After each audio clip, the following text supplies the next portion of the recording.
Om Swastiastu, Assalamualaikum warahmatullahi wabarakatuh. Salam sejahtera untuk kita semua. Salam, Namo Buddhaya. Selamat pagi anak-anak, bertemu lagi dalam materi PPKN kelas 9, yaitu bab yang kedua, Pembukaan Undang-Undang Dasar Negara Republik Indonesia tahun 1945. Bersama Bapak Iwayan Chandra Putra SPD, Guru PPKN. Kita lanjutkan sekarang subbab yang B, yaitu untuk mengetahui hakikat pokok pikiran pembukaan Undang-Undang Dasar Negara Republik Indonesia tahun 1945. Hakikat pokok pikiran pembukaan Undang-Undang Dasar Negara Republik Indonesia tahun 1945. Nah, pokok pikiran tersebut menggambarkan suasana kebatinan dari Undang-Undang Dasar Negara Republik Indonesia tahun 1945. Kemudian pokok pikiran itu untuk mewujudkan cita-cita hukum yang melandasi hukum dasar negara, baik yang tertulis maupun yang tidak tertulis. Kita mulai dari pokok pikiran pertama. Nah, pokok pikiran pertama berbunyi, negara melindungi segenap bangsa dan seluruh tumpah darah Indonesia dengan berdasarkan atas persatuan. Jadi itulah pokok pikiran persatuan. Itu merupakan cerminan dari sila ketiga Pancasila, yaitu Persatuan Indonesia. Nah, pokok pikiran yang pertama ini mengandung makna. Yang pertama, diterimanya aliran negara persatuan. Kemudian yang kedua, negara mengatasi segala macam paham golongan dan paham individualistik. Kemudian yang ketiga, negara yang melindungi dan meliputi segenap bangsa dan seluruh wilayahnya. Kemudian yang keempat, penyelenggara negara dan setiap warga negara wajib mengutamakan kepentingan negara di atas kepentingan golongan atau individu. Kemudian pokok pikiran yang kedua berbunyi, negara hendak mewujudkan keadilan sosial bagi seluruh rakyat Indonesia. Itu adalah pokok pikiran keadilan sosial. Itu merupakan cerminan sila kelima Pancasila yang berbunyi, keadilan sosial bagi seluruh rakyat Indonesia. Nah, makna yang terkandung dalam pokok pikiran yang kedua ini, yang pertama, menempatkan suatu tujuan atau cita-cita yang ingin dicapai dalam pembentukan Undang-Undang Dasar Negara Republik Indonesia tahun 1945. Kemudian yang kedua, hendak mewujudkan keadilan sosial yang didasarkan kesadaran bahwa manusia mempunyai hak dan kewajiban dalam kehidupan masyarakat. Yang ketiga, penyelenggara negara dapat membentuk jalan serta aturan yang harus dilaksanakan menurut Undang-Undang Dasar untuk mencapai tujuan memajukan kesejahteraan umum yang berkeadilan. Pokok pikiran ketiga yang berbunyi, negara berkedaulatan rakyat berdasarkan kerakyatan dan permusyawaratan atau perwakilan. Nah, ini merupakan pokok pikiran kedaulatan rakyat. Ini merupakan cerminan dari sila keempat Pancasila yang berbunyi, kerakyatan yang dipimpin oleh hikmat kebijaksanaan dalam permusyawaratan perwakilan. Nah, makna yang terkandung dalam pokok pikiran ketiga yaitu yang pertama, sistem negara yang dibentuk dalam Undang-Undang Dasar harus berdasarkan kerakyatan dan permusyawaratan perwakilan. Kemudian yang kedua, kedaulatan berada di tangan rakyat dan dilaksanakan menurut Undang-Undang Dasar Negara Republik Indonesia tahun 1945. Lalu yang ketiga merupakan dasar politik negara. Pokok pikiran keempat yang berbunyi, negara berdasarkan atas ketuhanan yang Maha Esa menurut dasar kemanusiaan yang adil dan beradab.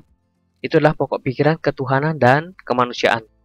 Nah, pokok pikiran keempat ini merupakan cerminan dari sila ke-1 Pancasila, yaitu ketuhanan yang Maha Esa, dan sila kedua yang berbunyi kemanusiaan yang adil dan beradab. Nah, makna yang terkandung dalam pokok pikiran keempat yaitu yang pertama, mewujudkan pemerintahan dan penyelenggara negara lainnya untuk memelihara budi pekerti yang luhur.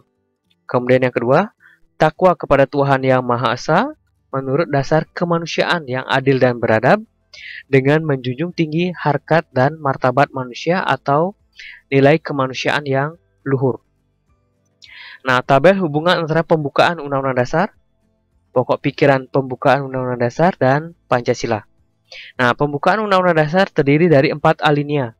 Nah, pokok pikiran tersebut terdapat pada alinea yang ke-4. Pokok pikiran pembukaan Undang-Undang Dasar Negara Republik Indonesia terdiri dari 4 pokok pikiran. Pokok pikiran yang pertama hubungannya adalah Pancasila sila yang ketiga, yaitu persatuan. Pokok pikiran kedua berkaitan erat dengan sila yang kelima, yaitu keadilan sosial. Pokok pikiran yang ketiga berkaitan erat dengan sila keempat, yaitu kedaulatan rakyat. Sedangkan pokok pikiran keempat itu berkaitan dengan sila ketuhanan dan sila kemanusiaan dari Pancasila. Kita lanjutkan subbab yang C, yaitu arti penting pokok pikiran dalam pembukaan Undang-Undang Dasar Negara Republik Indonesia tahun 1945. Nah, arti penting pokok-pokok pikiran pembukaan Undang-Undang Dasar Negara Republik Indonesia tahun 1945. Nah, yang pertama itu pokok pikiran adalah pancaran dari nilai-nilai Pancasila. Jadi pokok pikiran itu berkaitan erat dengan nilai-nilai Pancasila. Kemudian yang kedua, pokok pikiran itu meliputi suasana kebatinan dari Undang-Undang Dasar Negara Republik Indonesia tahun 1945. Kemudian yang ketiga, pokok pikiran itu mewujudkan cita-cita hukum yang menguasai hukum dasar negara, baik hukum yang tertulis, yaitu Undang-Undang Dasar, maupun tidak tertulis. Undang-Undang Dasar menciptakan pokok-pokok pikiran ini dalam pasal-pasalnya. Kemudian yang keempat, pokok pikiran itulah sumber hukum tertinggi di Indonesia.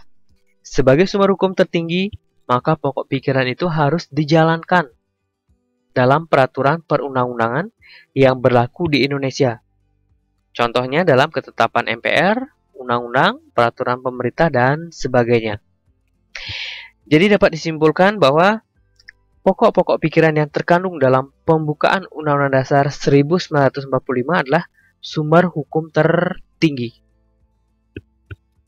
Kita lanjutkan subbab yang D, yaitu sikap positif terhadap pokok-pokok pikiran pembukaan Undang-Undang Dasar Negara Republik Indonesia tahun 1945.